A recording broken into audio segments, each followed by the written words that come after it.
Now, Tom, I was the other side of the world in Myanmar this week, and I still can't get away from you because on the weekend I suddenly see your face all over Facebook doing these live auctions.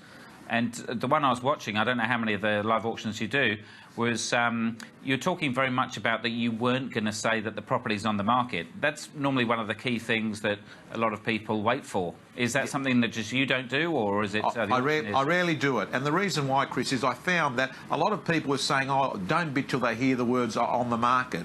I can tell you that there's no legal obligation for an auctioneer in New South Wales to actually say that the property's on the market, right? This is just a standard talk that's happened over the years. So I actually tell people, ladies and gentlemen, guys and girls, don't wait till you hear the words on the market. They're not in the act. I won't use it. I call it 3 times, and subject to the reserve price, I sell it to the highest bidder. And then I find that people are usually more free-flowing with their bids because they're not waiting to hear those words. So I do that, and I make a point of saying it at the start of every auction, and that way people look at each other and they say, wow, okay, this guy looks like he's in a hurry, and they bid. Now, a lot of the Joe public out there think the real estate agents and auctioneers and anyone in property has paid a fortune, and they do not a lot. But also noticed on one of your things, then you were working pretty hard to get that first bid going. How do you do that? And is it a pretty tough market to get the first person to put their hand down?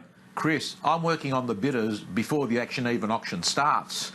I'm at the property, and as people are coming through, I actually build rapport with them. And if I see that they're going to be one of the people that are going to be bidding and they've registered and they're getting ready, I actually start a conversation with them and I make them feel relaxed. So I'm building rapport and trust with the buyers before the auction, and then I'll nicely say, hey, listen, you want to start it off today for us? And I just smile. And I have to tell you, a lot of times people say, oh, I suppose I'll get it up and running.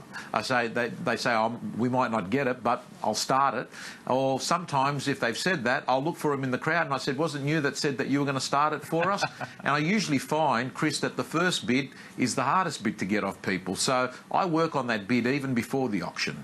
It's pretty tough, and obviously seeing the cameras, because they see you on TV and then you have cameras there, but also the Sky News on this channel on the Saturday mornings, then they have a lot of live auctions, and suddenly the TV cameras, some people love TV cameras and some people hate them, they just try and run a mile.